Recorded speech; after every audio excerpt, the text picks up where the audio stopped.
Welcome back to the Tara Palmeri Show. Today, we're digging into one of the most fascinating and risky plays Democrats have made this cycle. Jasmine Crockett. She's jumping into the Senate race. You know her. She's another social media sensation known for her pithy clapbacks and TikTok videos. But here's the thing. Texas hasn't elected a Democrat statewide in 30 years. But every cycle, the party convinces itself that this is the year. But Crockett has star power, name recognition, and a massive online presence. But she also has a liberal record Republicans are already turning into attack ads. Meet Jasmine Crockett, the newest Lone Star Loon, and one of the most extreme members of Congress Texas has ever sent to Washington. So is she the bold choice Democrats need in a state that's shifting under their feet? Or a candidate who could actually make the race easier for Republicans? To break this down, I'm joined by Democratic consultant Nomiki Konst. She is an activist, a commentator, and someone who understands movement politics and party inside baseball better than most. Take a listen here. Nomiki, thanks so much for coming to the show. I'm so happy you're here because this is probably the talk of the Democratic circles right now. What are they doing in Texas? Have they just thrown it away to Republicans? Which also just brings me to the thought that I've always had, that it is a bit of a white whale for Democrats. They'll sink $100 million in a Senate race every single cycle into Texas. Colin Allred, Beto O'Rourke, so many of them, and yet they haven't won statewide in 30 years. But Jasmine Crockett, the congresswoman, very outspoken. She's got a flair to her, but her entry into the race for some reason has really kicked up, some consternation within the party. And I'm just wondering, why is this election different, or is this just like another expensive mirage? Another expensive mirage. That is like the subtext of the Democratic Party. I usually call it like the industrial complex, the political industrial complex, where, you'll raise $2 billion just to hand out to consultants who do very bad ads and then don't organize on the ground. Like, imagine if we took all that money and we put it into a party full time in Texas to organize and win back the legislature and, not have to deal with this redistricting mess. That probably would be a better solution than throwing that much money into another Senate race. Democrats just don't do the ground up politicking the way that Republicans do. Right. And they seem to pay for it over and over and over again. They just don't invest in the infrastructure. They don't. And it's not a new lesson. I mean, we learned after Obama left that the Democrats had lost 1,200 seats across the country because when Obama, won, they consolidated the party with OFA, the DNC, and made it a national party rather than continuing to invest in state parties and subgroups like the Young Democrats, which was one of my first jobs, was organizing in Arizona for Young Democrats. And we won that year. We actually won because we organized college campuses in Tempe and then won that seat, Harry Mitchell at the time. We don't do that anymore. And we're paying the consequences. We learned this after 2016. I was on this commission that investigated the party and why we lost in 2016. And we issued a scathing report saying we have to start taking that money, investing it 24/7 across the country in every single community, from school board to dog catcher, all the way up, so that we don't get in this situation.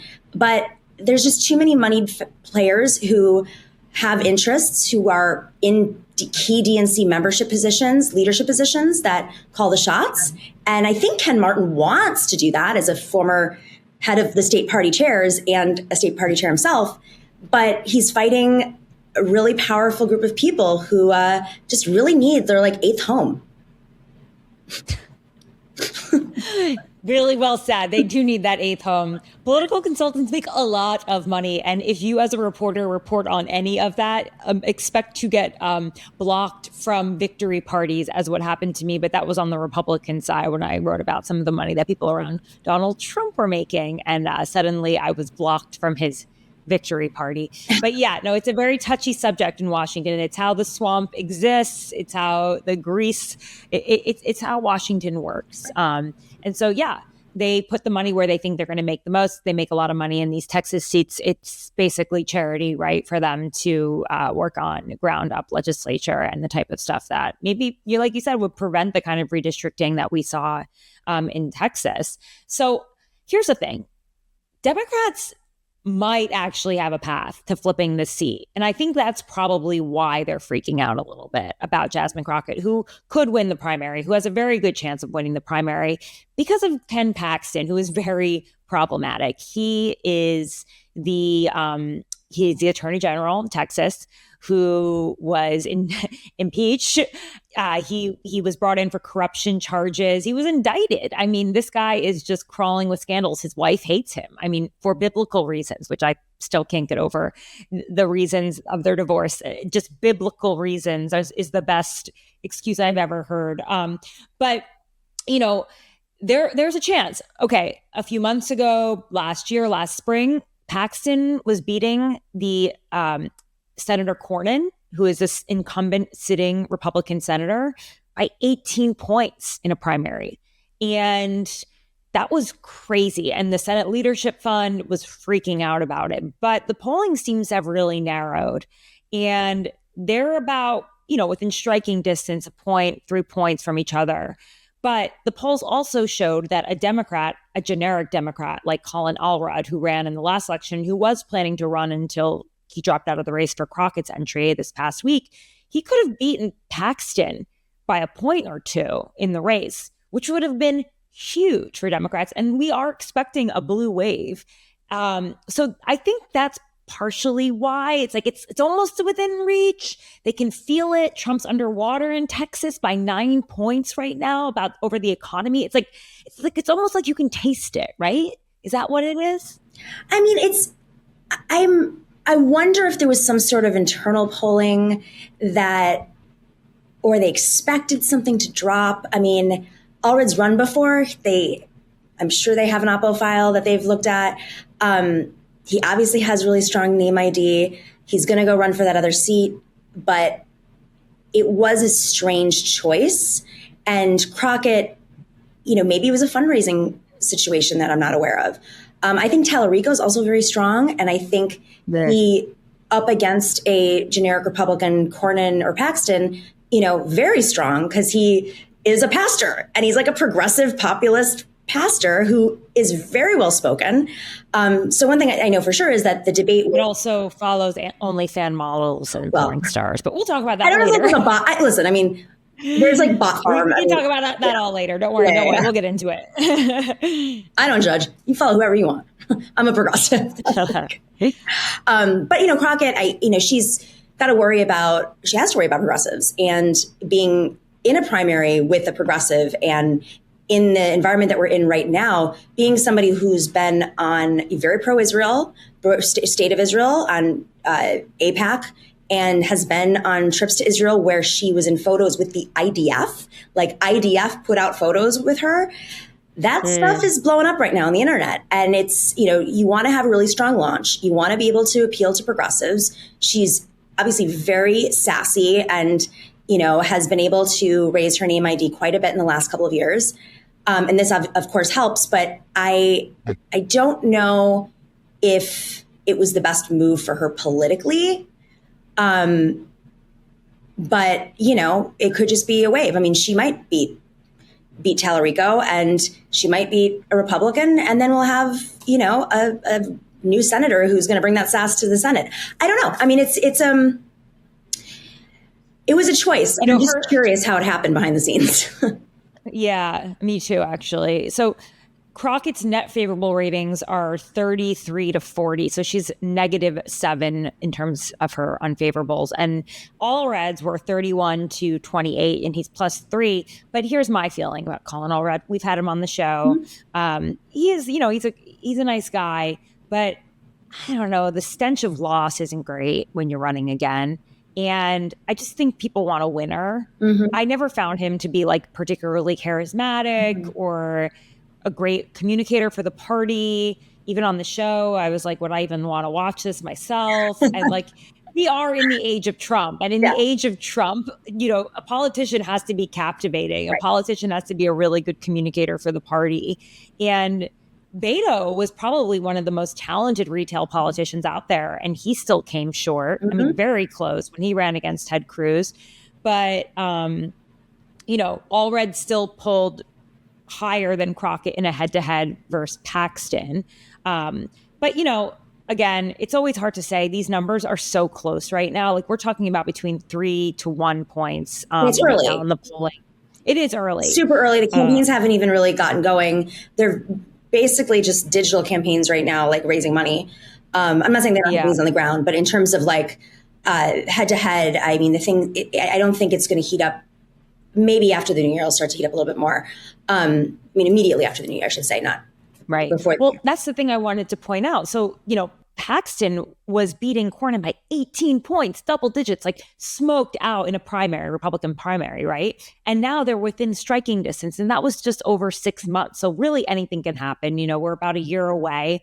Talarico, apparently his favorabilities are plus 22, but his name ID is obviously horrendous because he is a state rep. Whereas Jasmine Crockett, I'm pretty sure her name ID is pretty strong at this point for so many different reasons. But the primary is the primary too. I think, the other aspect of this is when you look at cities like Houston, the Black vote is very important. And she's like a very strong leader, strong Black woman who I think strong Black women are the backbone of this party, and they're the most consistent, reliable voters. And I'm sure she's going to lean into that. And Talarico does not have that base; he has a whiter base. So in the primary, I think those factors are going to play a big. It's going to play into it. But in the general, I think Talarico has a better shot, frankly. Yeah, we'll see if he makes it though. I don't know. So.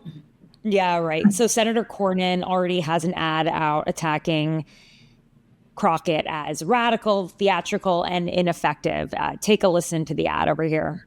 On the border, Jasmine Crockett is downright dangerous. She voted against the Secure the Border Act, falsely claimed it isn't a crime to enter the country illegally. It is not a criminal violation to enter the country illegally. And defends illegal immigration with racially charged lines like, "We're done picking cotton." We're done picking cotton. She attacks ICE, opposes deportations, and fights cooperation with law enforcement.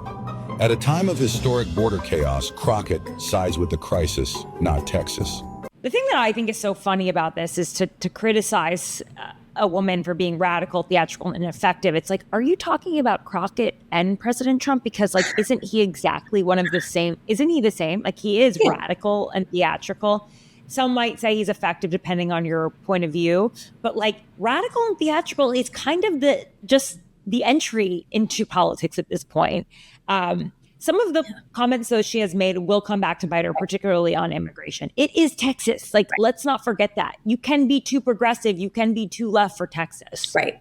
No, it's true. I mean, listen, the ad is theatrical and dramatic. He's doing it himself. Everyone's just trying to win on the internet and get attention and clicks and money and, views. And obviously he's setting himself up to be the front runner so that, in a head to head with Jasmine Crockett. But he's trying to frame the narrative I'm the guy that's going to beat her. It's right. I am the front runner and I'm going to win this primary. So, it's strategic on his part, obviously extremely sexist, but it's a Republican primary. What do you expect? But the immigration stuff, you're right. I've worked in Arizona before, as I mentioned, and immigration is funny in these states because you're on the border, there's a much deeper understanding than, say, the rest of the country. And even within Texas or within Arizona, the northern Arizona and, other parts of Texas not near the border have a very different understanding of border politics as well. But the economy also is affected by the border being closed off. People don't realize. A lot of these cities that are right on the border were used to the back and forth traffic, the daily traffic. And it's been closed off for, several years now. But some of these towns have been hit very, very hard because little shops that were on the border don't exist anymore. So there's a lot of dynamics that have to do with immigration that I think the national narrative doesn't capture. Yes, you have the conservative base. You have the Minutemen kind of guys. You've got the Ted Cruz style of immigration. But really, at the end of the day, I think that's why George Bush's immigration policies were obviously much more moderate, because he was from Texas and he understood it. Okay. Got it. I do want to talk about the money of it all. And I know we talked about consultants making tons of money, and this will probably be the most expensive primary in the state, right? But I think on both sides, Republicans and Democrats. Oh, I forgot to mention that Wesley Hunt is also running, and we'll see what happens there in Texas. And he's running on the Republican side. I do think someone will try to boot him, probably because it will lead to a runoff. But who knows? Could a runoff potentially be a good thing for Cornyn or Paxton? I don't know. But there are 3 Republicans running in the primary as of now. And who knows, another Democrat could jump in for all we know. But does spending all that money actually engage Democrats to participate in the primaries, or does it just drain more resources on a state, again, that is a white whale? Exactly. There's a lot of media markets in Texas, and they're not cheap media markets. So you're going to see a lot of ads, and, those ads are going to be everywhere. They're going to be digital ads now. They're going to be on, television and cable and everything. They're going to be drowning in the ads. And that's where the majority of this money goes, especially for statewide. But if they're smart, if someone like Talarico, I think this is what Talarico's model is, he will invest more in organizing. He will be, putting more boots on the ground. And frankly, that's better for the Democratic Party, is when you actually do have boots on the ground. So it's not just that the DNC and the Democrats aren't investing in the parties that organize on the local level. It's that these races also aren't doing it because they think that ads will buy everything. Ads and mail. That's where you make your money. And as a consultant, I'm a consultant. I don't do ads or mail. I do strategy, which doesn't pay enough. But it is. It's where they make all the money. It's these generic ads, and people are going to get sick of it, just like people in Iowa get sick of it during the presidential primaries. Folks can't avoid it. Unfortunately, I don't know if there's going to be any active effort to bring voters out. I think they're just going to rely on the anti-Trump sentiment for voters to turn out. Because it costs money. Well, I'm happy that you're saving all of those trees by not sending mailers out, because I believe probably almost 75% of them go into the trash, and who knows if they make it into recycling. But let's just talk about money for a minute. And you were talking about what's going on behind the scene? Does Crockett have just more money? She's got $4.6 million in her house account that she can transfer. Talarico has $6.3 million. That's not nearly enough, but I'm just guessing that the National Party will just throw money at them. Yeah, I think because I think it's 4 seats that the Democrats need to pick up to take over the Senate. But it'll happen after the primary. My guess is, Schumer gets involved in races all the time. So they're not supposed to get involved in these primaries, but they do. But Senator Schumer has to be careful too, because his approval ratings are catastrophic right now. And, he's likely to be primaried by AOC. It feels like, and he can't be making these rash moves where he's getting involved in primaries and progressives are even more angry. It's just setting him up for a primary that is probably going to happen regardless. But my guess is that they will find a way to put money into Crockett's race. She's going to raise a lot of money with her. She's going to continue to up the ante, be spicy the way she is. And that's very good for the internet and for raising money. But she has a problem. Like I said, she's got the AIPAC connection, and there's a lot of anti-AIPAC sentiment right now in the Democratic Party. And it's not just the left anymore. It was for many, many years, it was just the left. But we're seeing it in New York right now, where I live, with multiple candidates that have been very close to AIPAC, have taken hundreds of thousands of dollars, millions of dollars from AIPAC, now being challenged from the left, from people who were normal Democrats. They weren't even the most progressive. So the sentiment in this country has shifted very, unfortunately, due to horrific events because of Gaza, but shifted very quickly. And you're seeing a lot of Democrats, dragging their tails between their legs because there's records, there's photos, there's money. Even if they came out and said I'm no longer taking AIPAC money, it's that's convenient you said that just as you're being primaried from the left. Totally. And this is a very animating issue for the left. It's not something that they take lightly. No. So here's another point I wanted to get to. This whole idea that, Crockett is too progressive for Texas, which she might be.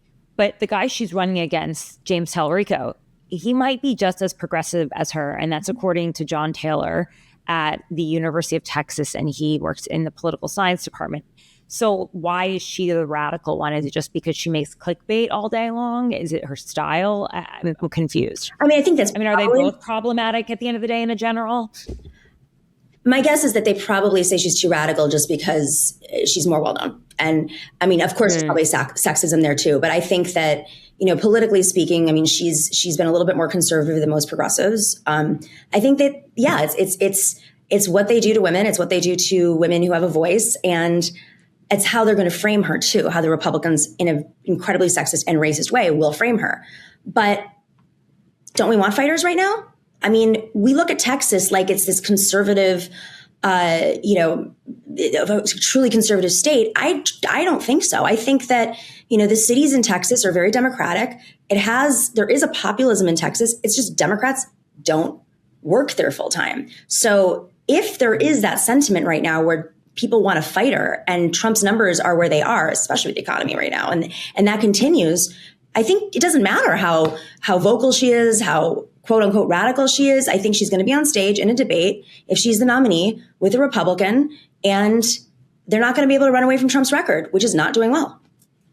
Yeah, she is going to be running on affordability just like the rest of the Democrats.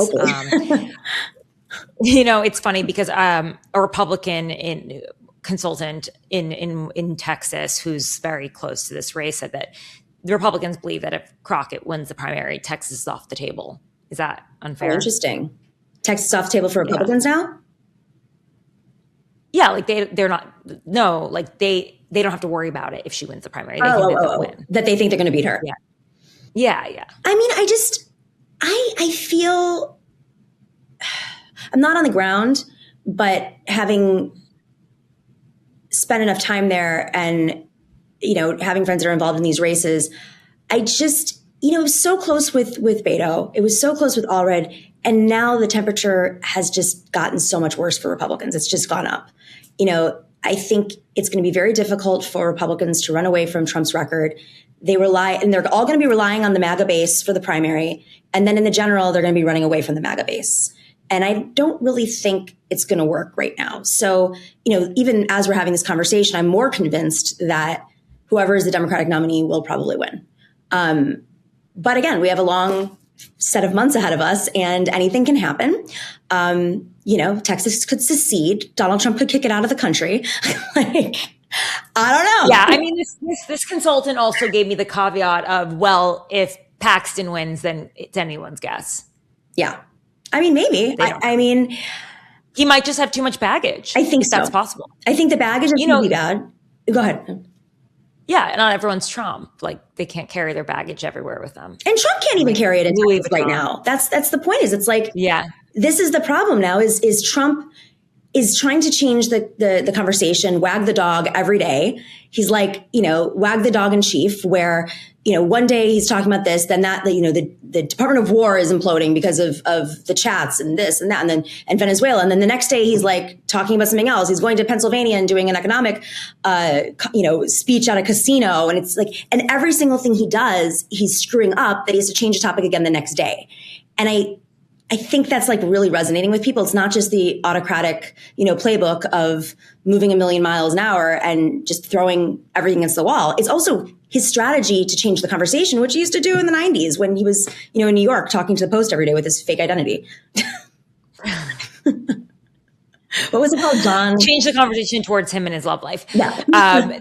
Yeah. Do you think, though, that Crockett is one of the most effective communicators in terms of speaking about affordability, if that is going to be? I don't know about affordability. I think she's definitely an incredibly effective communicator. But I wouldn't say that she's the person who Democrats see as like the affordability spokesperson. I think that's more of an AOC, more of a Zohran Mamdani, of course. But I think she has to talk about affordability. And if she's an effective communicator and she can connect, it's one thing to communicate on screen or in a hearing and fight with Marjorie Taylor Greene. It's a totally different thing to be able to communicate with voters and feel their pain. And I think that's the balance she's going to have to figure out. And I do think Talarico is better at that. But again, his name ID isn't as high as hers. But she, I've never seen her one-on-one with a voter. She might have it, and we just haven't been able to see that. And hopefully her team digital team will explore that more with like videos and, the way the Zoran did so well, where he would go out there and talk to voters and bodega owners and halal cart owners. That speaks to folks. They want to know, are you feeling the pain? Do you understand what the cost of, what the taco shop is in San Antonio? Do you know, what the cost of the barbecue ribs are in Houston? Like, do you know what the rent is right now? And that's going to be critical for her. Very critical. Yeah. Do you think she understands that she has to win Trump voters? I don't know if she does. She has to win Republicans, but maybe not Trump voters. Maybe the more moderate voters, Yeah. Kind of like Talarico and Carrie Lake. She said it. She actually said that herself, and she kind of said it in the same way with Katie Porter, that she doesn't need Trump voters to win. Do you think that's I don't think you say that. I think that's true. She can win without Trump voters. Yeah. I think she can win with moderate Republicans, and there are plenty of moderate Republicans and independents in Texas, and that's, I think, the model for most of the Sunbelt states, with exception to New Mexico and maybe Nevada. I think that's the key. Is the Trump voter base is not. I mean, okay, yes, Trump means Republican and people who voted for Trump, but the MAGA base is not as large as the Republican Party. Can we just talk about her makeover for a minute? Just as gal pals, because I'm watching her on, I'm looking at a picture of her on CNN, and I always loved her style. I was like, she's got great style, and I think you should be who you are, especially in this age of influencer president, politics and entertainment colliding, the attention economy. But she looks very much like a senator right now. She is wearing a turtleneck and pearls. Okay. She has her hair blown out straight. And she's got a little pocket square in there with her blazer, her blue blazer. I'm just like, whoa, this is just you just put your Senate costume on. And people do it. AOC did it. I mean, it's you have to show, unfortunately, women, for women, are put in this position too much. I've seen with so many candidates, they're judged based on what they wear. They're judged based on, how they wear their hair. And we live in unfortunately, a vapid society. And you need to psychologically, and women do it to women too. So it's not just to appeal to men who may not see her in that light. It's women too. It's crazy. Yeah. I know. When I went into broadcast journalism, I had to go through the car wash and get myself, glow up, glammed up. I don't wear glasses anymore. My hair my hair's different. The whole thing. Naturally, I mean, they also do this. This when I started up and I was doing a lot of Fox. I remember this one woman came to me, who's, I don't want to give it away, but her husband's on the board of News Corp, or whatever. And she came up to me after a segment one day in the morning, and she's like, "Hey, I have to be your image consultant right now." And I'm like, "What?" And they had a whole conversation with me. They're like, "Your dress is great. Your earrings are too big. We don't like the earrings that big because they distract from the face. Don't wear a necklace with your earrings." They always say that. And then she's like, "Because you're in the leg chair," because it's 10 years ago when I was younger. This is so the leg chair. It's so funny. She's like, "Wear tan nylons that are shiny and tan shoes, skin color, because it extends your leg." Yes, that's a fact. Yep. Fitted dresses. Yep. It's a whole thing. But you know what? Now that I'm in a podcast chair, I'm like, well, I just want to be comfy, but I still want to look good, so I wear silk blouses. You look great. From one of my sponsors, actually, Quince. I paid for it myself, but Quince is my sponsor. And by the way, if you want to, I'm going to throw in a little throw to them. Quince. Great. Say I sent you there. Tara Palmeri Show. Use quince.com/Tara. So, and you can get shirts like me, silk shirts that are moderately priced and washable. But I do want to ask you, because you are a political consultant, if you were advising the National Party, would you tell them to invest heavily in Texas, or would you just say walk away, let it play out?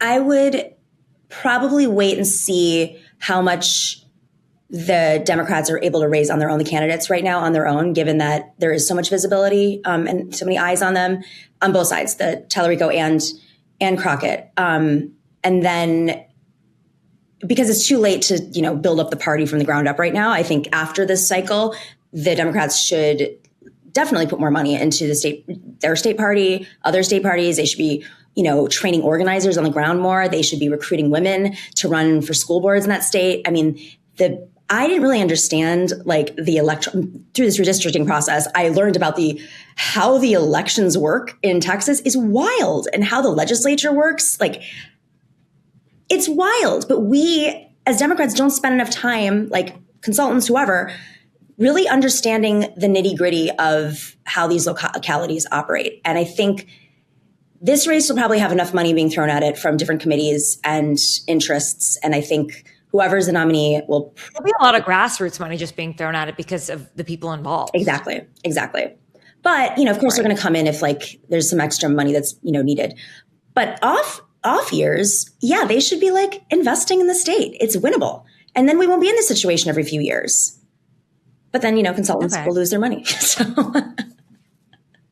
We'll see if it's winnable. You don't make a lot of money in 30 years. It would be pretty epic if in 30 years, after 30-year drought of statewide wins, Democrats win this year in Texas. We forget Ann Richards, one of the feistiest, and maybe that's sort of what Jasmine Crockett was governor, though. She was governor, but she, was feisty, statewide, Democrat. That state was a lot. A lady. You're right. Maybe the ladies can do it. Yeah. And just stroll in like Athena, take the city. I love it.